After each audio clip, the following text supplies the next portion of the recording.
ਜੇਕਰ ਅਸੀਂ ਅੱਜ ਆਜ਼ਾਦ ਫਿਜ਼ਾ ਵਿੱਚ ਸਾਹ ਲੈਂਦੇ ਹਾਂ, ਆਰਾਮ ਨਾਲ ਬਿਨਾਂ ਕਿਸੇ ਡਰ ਫਿਕਰ ਦੇ ਰਾਤ ਨੂੰ ਸੌ ਜਾਂਦੇ ਹਾਂ, ਤਾਂ ਸਿਰਫ ਉਹਨਾਂ ਜਵਾਨਾਂ ਦੀ ਸਦਕਾ ਜੋ ਸਰਹੱਦਾਂ ਉੱਤੇ ਦਿਨ ਰਾਤ ਮੌਸਮ ਦੀ ਹਰ ਮਾਰ ਨੂੰ ਚੱਲਦਿਆਂ ਪਹਿਰਾ ਦੇ ਰਹੇ ਨੇ। ਸਰਹੱਦ ਉੱਤੇ ਦੇਸ਼ ਦੀ ਰਾਖੀ ਕਰਦਿਆਂ ਹਜ਼ਾਰਾਂ ਜਵਾਨ ਹੁਣ ਤੱਕ ਖੁਦ ਨੂੰ ਦੇਸ਼ ਲਈ ਕੁਰਬਾਨ ਕਰ ਚੁੱਕੇ ਨੇ। ਇਹਨਾਂ ਵਿੱਚੋਂ ਇੱਕ ਹੈ ਸ਼ਹੀਦ ਜੋਤੀ ਪ੍ਰਕਾਸ਼ ਨਿਰਾਲਾ।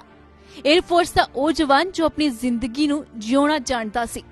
ਜੋਤੀ ਪ੍ਰਕਾਸ਼ ਨਿਰਾਲਾ ਬੇਸ਼ੱਕ ਦੇਸ਼ ਲਈ ਸ਼ਹੀਦ ਹੋ ਗਿਆ, ਪਰ ਉਸਦੇ ਪਰਿਵਾਰ ਦੀਆਂ ਯਾਦਾਂ ਵਿੱਚ ਉਹ ਹਮੇਸ਼ਾ ਕਾਇਮ ਹੈ। ਜੋਤੀ ਪ੍ਰਕਾਸ਼ ਨਿਰਾਲਾ ਦੀ ਪਤਨੀ ਸੁਸ਼ਮਾ ਆਨੰਦ ਅੱਜ ਵੀ ਉਸ ਸ਼ਖਸ ਦੀ ਪੂਜਾ ਕਰਦੀ ਹੈ ਤੇ ਦੇਸ਼ ਖਾਤਰ ਸ਼ਹੀਦ ਹੋਣ ਵਾਲੇ ਆਪਣੇ ਪਤੀ ਉੱਤੇ ਉਹ ਮਾਣ ਮਹਿਸੂਸ ਕਰਦੀ ਹੈ।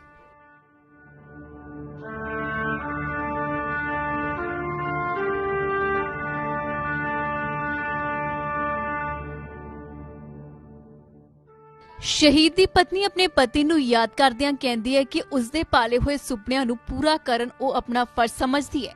ਬਹੁਤ ਸਾਰੀਆਂ ਯਾਦਾਂ ਪੱਲੇ ਬੰਨੀ ਸ਼ਹੀਦ ਦੀ ਪਤਨੀ ਆਪਣੀ ਛੋਟੀ ਬੱਚੀ ਨਾਲ ਪੰਜਾਬ ਦੇ ਜ਼ਿਰਕਪੁਰ ਵਿੱਚ ਆਪਣੀ ਜ਼ਿੰਦਗੀ ਬਸਰ ਕਰ ਰਹੀ ਹੈ। ਉਸਦਾ ਕਹਿਣਾ ਹੈ ਕਿ ਜੋਤੀ ਪ੍ਰਕਾਸ਼ ਸ਼ਹੀਦ ਜ਼ਰੂਰ ਹੋ ਗਿਆ, ਪਰ ਉਸਦੀਆਂ ਯਾਦਾਂ ਵਿੱਚ ਹਮੇਸ਼ਾ ਜ਼ਿੰਦਾ ਰਹਿੰਦਾ ਹੈ। ਘਰ ਵਿੱਚ ਤੁਰਦੇ ਫਿਰਦੇ ਹਰ ਵੇਲੇ ਉਹ ਉਸ ਨੂੰ ਆਪਣੇ ਨਾਲ ਮਹਿਸੂਸ ਕਰਦੀ ਹੈ। ਜਨਮ ਦਿਨ ਹੋਵੇ ਜਾਂ ਵਿਆਹ ਦੀ ਸਾਲਗਿਰਾ, ਹਰ ਵਾਰ ਜੋਤੀ ਪ੍ਰਕਾਸ਼ ਨਿਰਾਲਾ ਨੂੰ ਯਾਦ ਕਰਦਿਆਂ ਸੁਸ਼ਮਾ ਇਹ ਦਿਨ ਜ਼ਰੂਰ ਮਨਾਉਂਦੀ ਹੈ ਤੇ ਪ੍ਰਤੀਗਿਆ ਕਰਦੀ ਹੈ ਕਿ ਉਸ ਨੂੰ ਆਪਣੇ ਸ਼ਹੀਦ ਪਤੀ ਦੇ ਸੁਪਨੇ ਪੂਰਾ ਕਰਨ ਦਾ ਬਲ ਮਿਲਦਾ ਰਹੇ। ਅੱਜ ਇਸ ਆਜ਼ਾਦੀ ਦਿਹਾੜੇ ਉਤੇ ਅਧਾਰਾ ABP ਸਾਂਝਾ ਉਸ ਮਹਾਨ ਸ਼ਹੀਦ ਨੂੰ ਜਿੱਥੇ ਸਿਜਦਾ ਕਰਦਾ ਹੈ, ਉੱਥੇ ਹੀ ਸ਼ਹੀਦ ਦੇ ਪਰਿਵਾਰ ਦੇ ਦ੍ਰਿੜ ਹੌਸਲੇ ਤੇ ਦੇਸ਼ ਦੇ ਪ੍ਰਤੀ ਸਮਰਪਣ ਨੂੰ ਸਲਾਮ ਕਰਦਾ ਹੈ।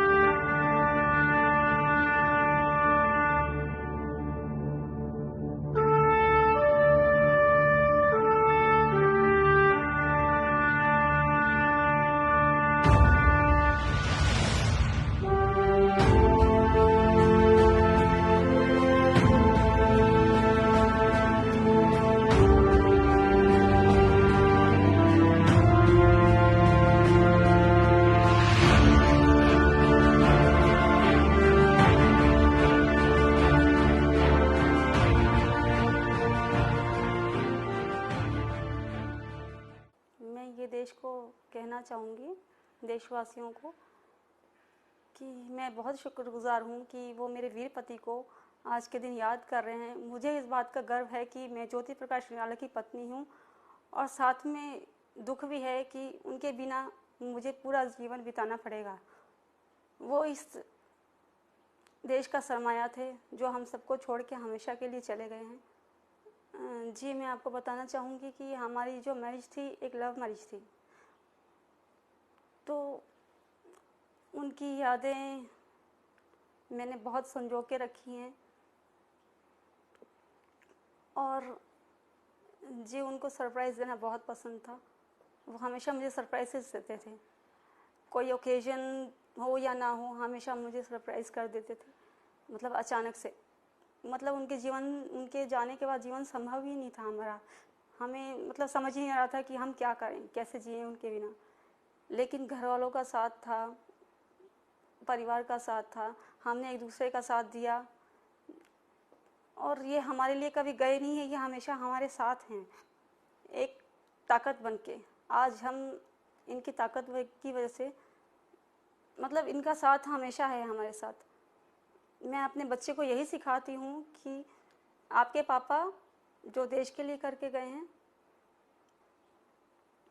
वो आपको भी कर रहे हैं। जी, मुझे गर्व है कि मैं अशोक चक्र विजेता की पत्नी हूँ, और एक अशोक चक्र जो स्तंभ होता है हमारा, तो मेरे पति भी एक शेर की तरह थे। उन्होंने डट के जैसे आतंकवादियों का सामना किया, मतलब जैसे वीरगति को वो प्राप्त हुए, वो शेर की तरह थे और शेर की तरह ही वीरगति को प्राप्त हुए हैं। और मुझे इस बात का गर्व है कि मैं अशोक चक्र विजेता की पत्नी हूँ। जी, हम लोग यहाँ पे अप्रैल में आए थे 2017 में। तो इनका एक्चुअली एयरफोर्स गरुड़ कमांडो का एक चार्ट प्रिपेयर होके आ गया कि आपको यहाँ डिप्लॉय किया जाएगा। तो इनको डिप्लॉय किया गया जुलाई में बांदीपुरा चांदी नगर में। तो ये 24 जुलाई को मतलब बांदीपुरा के लिए यहाँ से चंडीगढ़ से चले गए। फिर उसके बाद ये बीच में लीव आए थे 19 अक्टूबर को, जिस दिन दिवाली का दिन था। एक्चुअली उस दिन भी उन्होंने मुझे सरप्राइज़ किया था कि इन्होंने बोला कि मैं नहीं आ रहा हूँ, बट वो सडनली दिवाली के दिन ही आ गए घर पे। तो उसके बाद वो वापस छुट्टी काट के 4 नवंबर को वापस गए थे वो। उसके बाद फिर बीच में सब कुछ ठीक ठाक चल रहा था, ऐसा कुछ दिक्कत नहीं था। फिर एक्चुअली मेरी बेटी है जिज्ञासा, ये हमेशा अपने पापा के साथ वीडियो कॉल पे ही बात करती थी। तो 17 नवंबर को रात में ये वीडियो कॉल पे ही बात कर रही थी अपने पापा से। तो जिज्ञासा ने पूछा पापा से कि पापा कब आएंगे। तो मतलब ज्योति ने बोला कि पापा जल्दी आ जाएंगे बेटा। तो फिर इन्होंने मुझे बोला कि मुझे सुबह जाना है, तुम लोग सो जाओ, उसके बाद कल बात करेंगे। तो मैंने इनसे बात की थी, आखिरी बात मेरी हुई थी इनसे 17 नवंबर को। 18 नवंबर का दिन था। उस दिन मेरा मन बेचैन था, सुबह से ही बेचैन था कि कुछ होने को है। मेरे दिमाग में ऐसा चल रहा था कि ये मुझे सरप्राइज़ देने आ रहे हैं, ये मुझे नहीं बता रहे हैं। मैं इनको कॉल कर रही थी, ये मुझे कॉल बैक नहीं कर रहे थे। उसके बाद 1:30 बजे से मैंने इनको कंटिन्यू कॉल करना शुरू कर दिया, मैसेजेस किए, बहुत मतलब कॉल्स किए। मैं बिल्कुल परेशान थी, यहाँ वहाँ मतलब मन नहीं लग रहा था बिल्कुल। फिर शाम को 5 बजे की बात है, एक्चुअली मैंने एक लॉकेट पहना हुआ था, मेरी बेटी ने उसे तोड़ दिया। तो मैंने अपनी बेटी को डांटा कि अगर पापा को कुछ हो गया ना तो देखना। फिर पता नहीं मेरी इंट्यूशन ऐसी आ रही थी कि ये मुझे मतलब मिलने आ रहे हैं, पर मुझे ये नहीं पता था कि कैसे मिलने आ रहे हैं मुझसे।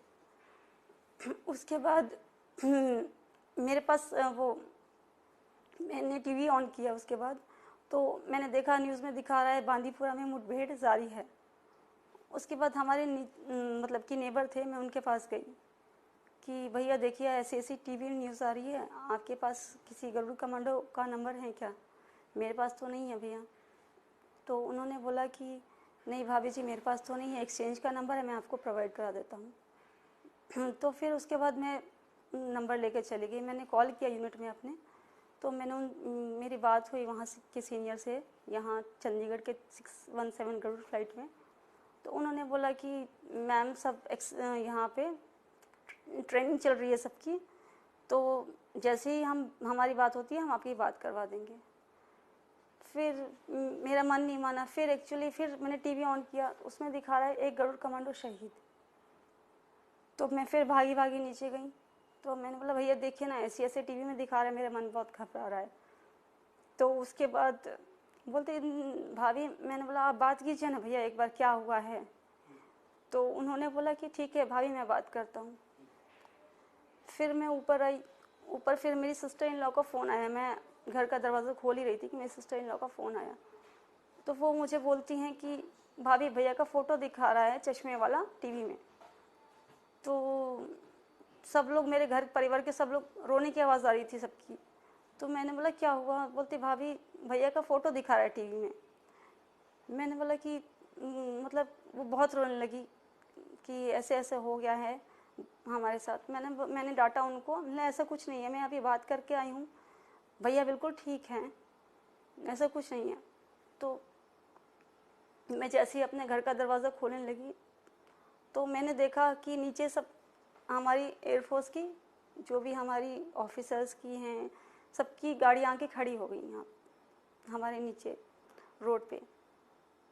तो उसको देख के मुझे कंफर्म हो गया कि मतलब मेरे साथ ही हुआ है ये। तो उसके बाद वो शनिवार का दिन था, वो आज ही का दिन था, शनिवार का 18 नवंबर 2017।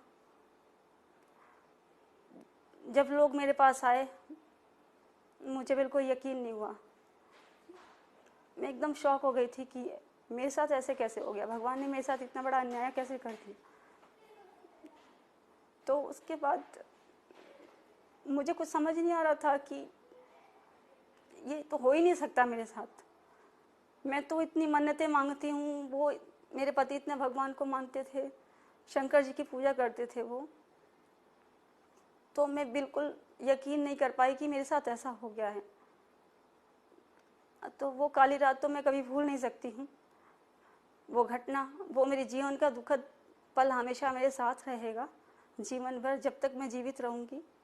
और वो हमेशा जो भी हुआ वो कभी मैं भूल नहीं पाऊँगी। और मुझे उसी के साथ जीना है। मेरा रोज़ लोगों के लिए 18 नवंबर 2017 एक दिन आता है, लेकिन इस जीवन को मैं रोज़ जीती हूँ। ये जीवन, ये जो दिन है, ये मेरे लिए रोज़ है। पल पल मुझे तड़पाता है ये चीज़ कि ज्योति हमारे बीच में नहीं है, हमें छोड़ के चले गए हैं। लेकिन उनकी कुछ यादें हैं जैसे, जो मैंने बहुत संजो के रखी हैं। जैसे वो, उनका एक कॉफ़ी का मग था जिसमें वो कॉफ़ी पिया करते थे। मैंने उसको बहुत फ्रेम करके रखा है, संभाल के रखा है। उन्होंने फ्रिज लिया था फर्स्ट टाइम, मैंने उसको संभाल के रखा है।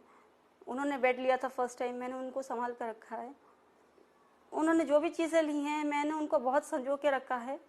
और मैं अपनी जीवित रहने तक उसको संजो के रखूँगी।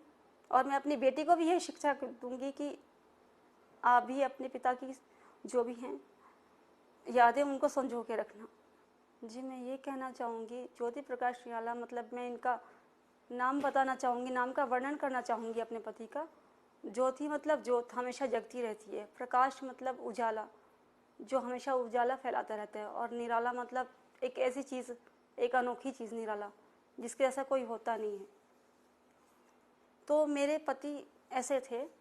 और मैं ये चाहूँगी कि देश का हर एक बच्चा आर्मी, नेवी, एयरफोर्स में जाके अपने देश का नाम रोशन करे। और ऐसा, मतलब ज्योति जैसे हर लोग देश के लिए मतलब खड़े रहें, हमेशा तत्पर रहें कि कल को आगे जाके हमारे देश पे मतलब किसी की कोई निगाह मतलब उठाने की कोशिश ना करे, नज़र उठाने की कोशिश ना करे। जी, शुरुआत में तो मुझे बहुत दिक्कतें आई थी। मुझे समझ ही नहीं आ रहा था कि मैं जीऊँ या नहीं जीऊँ। लेकिन कुछ लोगों का, अपनों का साथ था, जिन्होंने मुझे बहुत सपोर्ट किया, मुझे आगे बढ़ने का रास्ता दिखाया। और आपने देखा ही होगा कि मेरे हर घर में मेरे पति की तस्वीर लगी हुई है। मैं ये चाहती हूँ कि मैं जहाँ देखूँ बस उन पे नज़र पड़े मेरी। मैं टूट के चाहती थी अपने पति को, और ये मेरा प्यार है। और वो मेरे सपने में आते हैं हमेशा।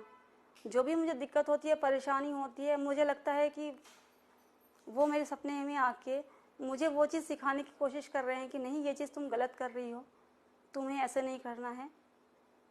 तो मेरे लिए वो एक स्ट्रेंथ पॉइंट है जहाँ से वो मुझे मिलता है। और मैं उनको पूजती हूँ, तो मुझे लगता है कि वो भगवान है मेरे लिए। तो वही मुझे जो भी आज, जो भी मतलब कि स्ट्रेंथ मिल रही है मुझे, या मैं जैसे आपके सामने बैठ के बोल रही हूँ, सब ज्योति प्रकाश निराला की वजह से, अपने पति की वजह से। अच्छा, मैरिज एनिवर्सरी ज़्यादातर होता है कि मैरिज एनिवर्सरी हम लोग नहीं मनाते हैं। जी जी जी। लेकिन आपने बताया कि आप आज भी मैरिज एनिवर्सरी मनाते जी हैं। बिल्कुल। वो कैसे करते हैं? जी बिल्कुल। मैं अपने बच्चे का बर्थडे सेलिब्रेट करती हूँ, अपने हस्बैंड का बर्थडे सेलिब्रेट करती हूँ, मैं अपनी एनिवर्सरी सेलिब्रेट करती हूँ। जैसे वो करते थे मैं वो चीज़ें करती हूँ, क्योंकि मुझे नहीं लगता है कि वो मेरे साथ नहीं है। वो हमेशा मेरे साथ हैं और हमेशा ही मेरे साथ रहेंगे। दुनिया की नज़र में नहीं है, लेकिन मेरे नज़र में हमेशा के लिए हैं। वो मेरे साथ ही हैं। जी, मेरे पति को गाना बहुत पसंद था। वो गाना बहुत अच्छा गाते थे। वो हमेशा मेरे लिए गाना गुनगुनाते रहते थे फ़ोन पे। कभी टीटी जाएंगे, वहाँ से फ़ोन पे गाना सुनाएंगे, मतलब कि जैसे मिस कर रहे हो दूसरे से। कहीं भी जाएंगे तो वो फ़ोन पे, कौन सा गाना सुनाते थे? हम उनसे मोहब्बत करके दिन रात सनम रोते हैं, और तुम बिन जिया जाए कैसे, कैसे जिया जाए तुम बिन।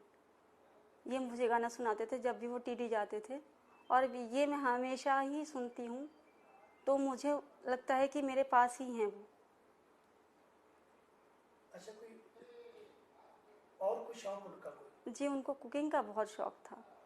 स्पेशल ओकेजन्स पे, जैसे हमारी मैरिज एनिवर्सरी हो गई और कोई ओकेजन हो गया घर में, जैसे मेरा बर्थडे हो गया, तो वो खुद खाना बनाना पसंद करते थे। मैं लकी हूँ ऐसी वाइफ, मतलब मैं लकी थी कि मुझे ऐसे हस्बैंड मिले जिन्होंने मेरा हर शौक़ पूरा किया, हर तरह से मुझे परिपूर्ण करके रखा। हर एक जो एक हस्बैंड एक वाइफ को देना चाहता है, उन्होंने मुझे हर चीज़ दी। तो मैं आज उसी चीज़ को लेके जीवन अपना जी रही हूँ। और जब भी मैं किचन में जाती हूँ अपने, तो मुझे वो पल बहुत याद आते हैं। और ये पल याद करके मतलब आंखों में आंसू आ जाते हैं कि काश वो पल वापस आ जाते, काश ऐसा नहीं होता। जी, वो हमेशा मतलब मुझे एक बीवी की तरह ट्रीट कभी उन्होंने नहीं किया कि तुम बीवी हो तो तुम्हें ही घर का काम करना है। एक्चुअली मेरी प्रेगनेंसी में उन्होंने मुझे 9 मंथ्स तक कुछ भी नहीं करने दिया। एज अ बच्चे की तरह मुझे ट्रीट किया हमेशा। और मतलब मैं अगर रोती थी वो मेरे साथ रोते थे, अगर मुझे कोई दिक्कत होती थी, अगर मुझे इंजेक्शन लगता था तो वो रोते थे। और बस प्यार है उनका जो कभी वापस नहीं मिल सकता मुझे, लेकिन हमेशा मेरे साथ है।